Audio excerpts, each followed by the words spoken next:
in our life. Hello guys! Welcome to Yundel channel, and today's share is about setting boundaries in our life. It's not easy, but it's work needed to be done if we want to live our best life.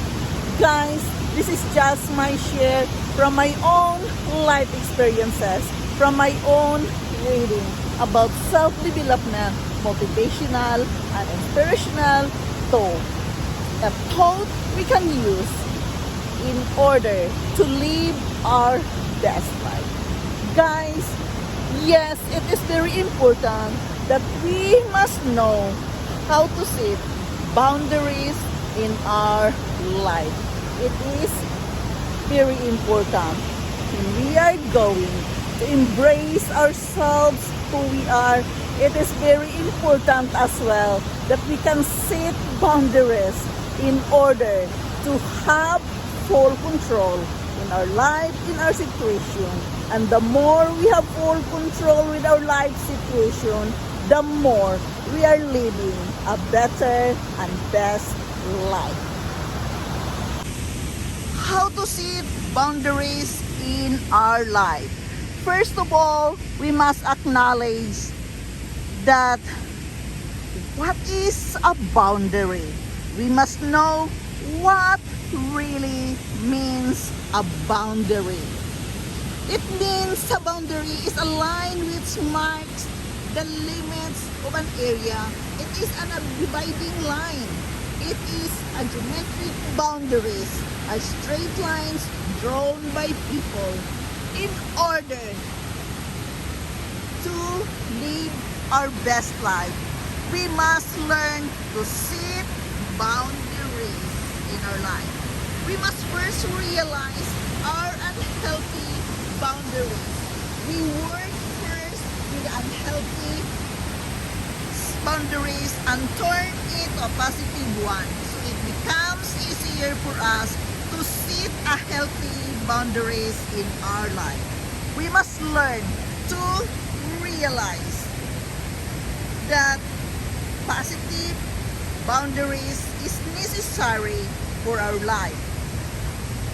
Because when we can turn it to a positive one, so it becomes easier for us to set the healthy boundaries in our life as well. We must learn to realize that the healthy boundaries will improve our relationship.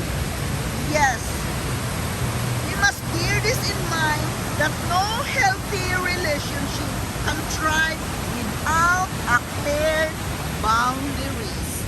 Yes, it is very important that we can set boundaries and limitations in our life.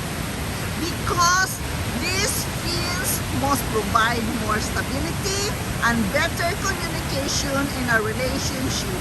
Acknowledge that boundaries give us greater control of our life.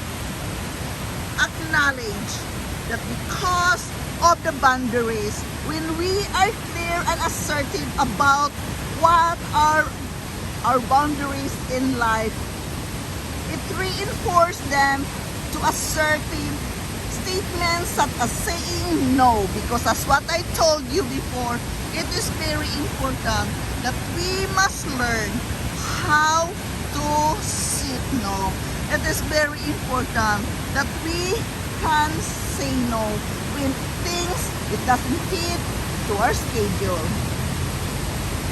It gives us gain freedom to live life than those of others.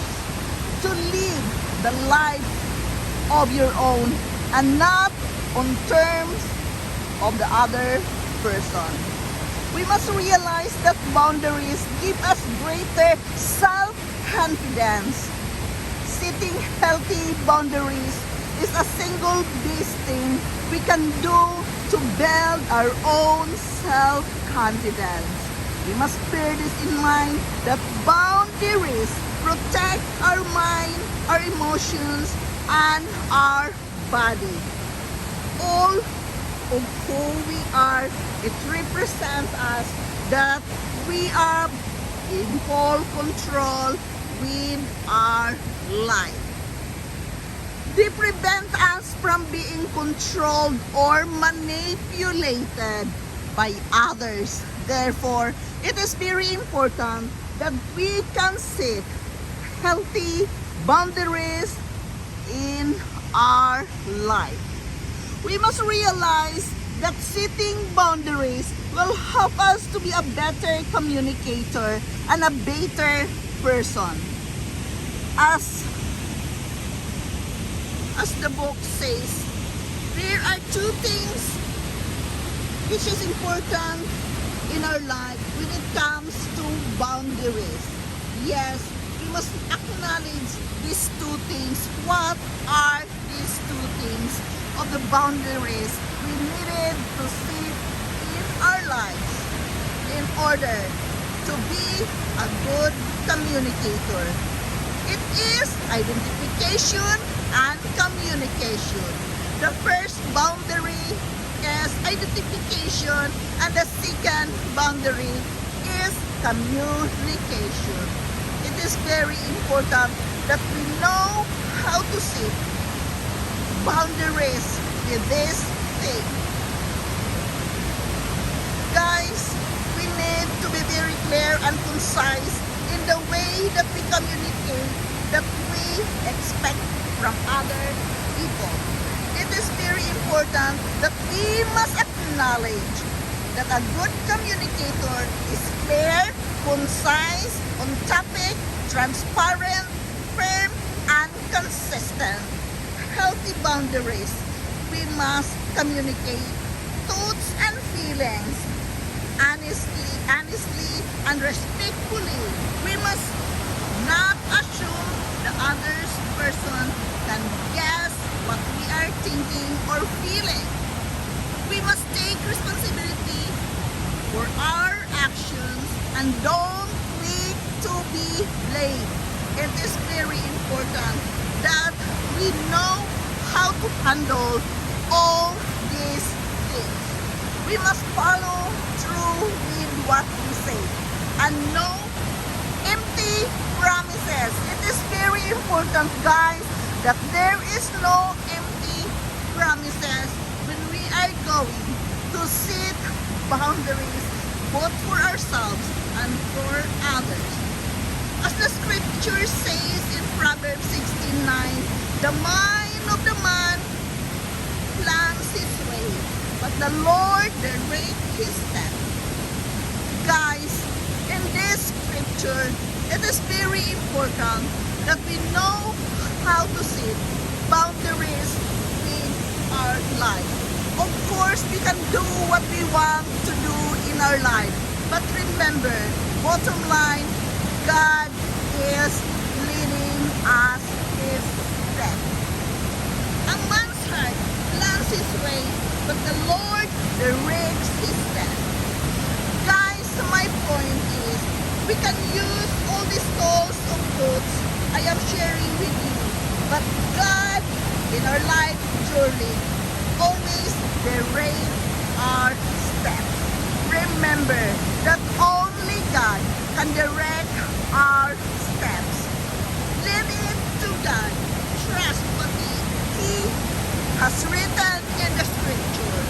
Proverbs 6:19. The mind of the man plans his way, but the Lord directs his steps. How to set boundaries in our life. It is very important that we can acknowledge it, that we are firm, concise, transparent, consistent in everything we do. It is very important that we can set boundaries in order to live our best life. I know this is not easy, but guys, this is just a share which help us in our life journey. We must be aware what we are doing every day, and setting boundaries is one of the most important thing in our life. So guys, again, this is Yundel. Thank you so much for dropping here by. Thank you so much. that you are enjoying the waterfalls back here while I am talking to you. Thank you so much. I love you all, and I am forever grateful to each and every one of you dropping here in my channel today. Remember, set good, healthy boundaries in your life. This is very important in order to live our best life. Thank you so much, guys. I love you all, and bye-bye.